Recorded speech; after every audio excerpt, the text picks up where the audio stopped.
I was not even allowed to speak for a few minutes, Mr. President, when a colleague of ours questioned my right to speak. Let me clarify, Mr. President. First of all, it is our tradition here that non-members will have a voice but no vote in any hearing. Secondly, Mr. President, it is our tradition here that after the first round, there will be a second, third, fourth round. It is only Manny Pacquiao who ends at round 10 and usually knocks out his opponent before that. But for senators, we can go any amount of rounds for as long as the chairman says that it will continue. If not, we will do next day. Our record, if I'm not mistaken, in the ZTE hearings was 11 hours. Mr. President, when my right to speak was questioned, initially I wasn't even given a right just to explain that for the purpose of that hearing, I am a member or deemed a member because I am po yung agenda. I gave a privileged speech. And as author of either the bill, the resolution, or as the person who gave the speech, you are invited to that hearing and you are allowed to speak. Okay, having said that, Mr. President, one of our colleagues sent me an apology letter, and none of us here are perfect. I'm not perfect. If I offended him, I am also sorry. If I offended the Filipino people, I am also sorry. But when you are in that situation and words are told to you and you are shocked, being a senator of 9 years and a congressman of 9 years, and, you know, how do I put it, Mr. President? We come to work knowing that we will have the warm appreciations of our colleagues, whether or not they agree with us. How many times have I disagreed with the majority leader? We have traded places. Siya majority, minority ako. Ako majority, siya minority. We have argued on many bills. Nagkataasan pa ng boses. But I always go up to him and say, Boss, kumusta? Pasensya na. He always goes up to me and says, Lan, ano lang yan, issue lang yan. We have merienda together.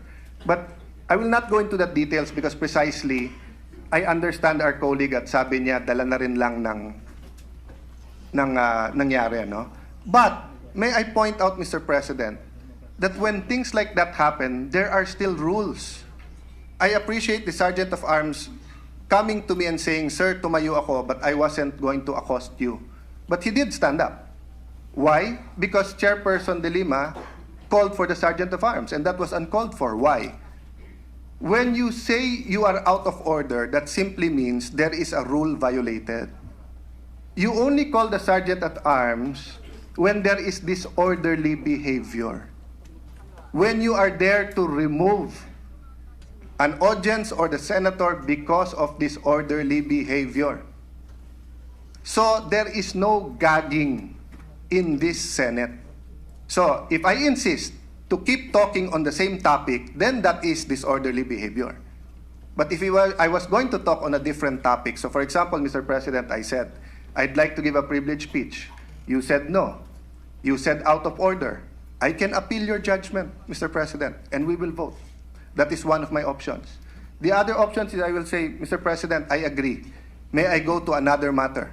I will not now stand on a matter of personal and collective privilege. I will now make a manifestation. That is my right. That is in order. That is not out of order. Yet what happened, and if you review the tapes, in that instance, upon making the judgment that I was out of order, I was denied the right to appeal to the body. I was denied the right to speak again. And I was threatened that the Sergeant of Arms will get me and throw me out. And thank you, Mr. Sergeant of Arms, for your level-headedness and for your patience. That's why walang nangyari. And thank you, PNP, and thank you, audience, na none of you came rushing. And thank you also, Senator Trillanes, though all of us, both of us were in a heated argument. We kept it to words, and we didn't go beyond words, no? But, Mr. President, will we allow it to go any further? Mr. President, let's go to the root cause. The root cause is ginagamit kasi yung committee, not for a factual finding of extrajudicial killings, but to go after the President and to, in effect, wittingly or unwittingly, nasisiraan yung buong bansa. Next slide, please. May I respectfully assert that Senator De Lima, in her desire to destroy the President, is destroying the integrity and reputation of the Senate, and worse, damaging the image of the country and the people worldwide. Sir President, tignan niyo po yung internet. Nung araw po, it's up to the lawyers to cross-examine. But with the world of social media, every phone has a camera. You can rewind, you can fast forward, you can copy, you can even read lips. Nakapatay ang mic, natetape pa rin ng powerful mic ng mga may camera o kaya nababasa yung lips. I'll not go through all of it, Mr. President, but tignan niyo po yung witness na dinala po dito. Una, sinabi, Paulo Duterte is a drug addict. Vice Mayor, the Honorable Vice Mayor of Davao. There was no question from the chair what the evidence was. But when I cross-examined him, Mr. President, lumabas hearsay. Narinig pa lang niya. Wala pala siyang ebidensya at all. Di niya nakita, di niya narinig, hindi niya nakita yung shabu. Nung una, ang sabi niya, bodyguard siya, hinahatid siya, malapit siya. Nung sinabi kong, ba't hindi mo na-obserban? Sir, hindi naman ako dikit sa kanya. Then when I was saying, so it's only because of your perception. Mukha lang pala, parang lang pala, or in Bisaya, murag. No? Murag lang pala. Ano sabi niya? Hindi sir, alam na alam sa Davao, rinig na rinig. Okay. Sinabi naman po na siya ay smuggler sa port at may hawak ng sasaport sa Davao. But the Secretary of Justice, Secretary De Lima, during that time, investigated this. And she even helped ask Mayor Duterte, or at least it was BAR's Commissioner Kim Henares who called Mayor Duterte and asked him for help. If they had evidence against Paulo Duterte, why didn't they file cases? Why did they allow Mayor Duterte to testify in this August hall? Ba't pinabayaan mag-testify as if totoo? Sinabi po nung pinatay daw yung Richard King, and my condolences to the family, it's so hard to get over a killing in the family, but to be brought into the limelight like this and then to add certain circumstances that gives pain to the family.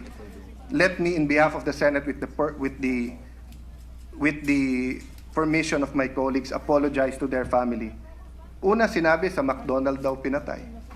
Oh, hindi ba, Mr. President, mukha na tayong napakababaw na Senado? Tignan niyo po social media. Punong-puno ng litrato ni Jollibee at ni McDonald's nag-aaway.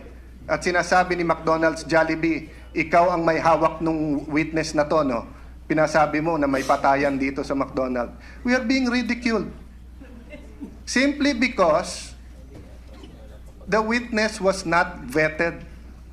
Simply because hindi muna pinagawan ng affidavit at hindi muna tinignan. Sir President,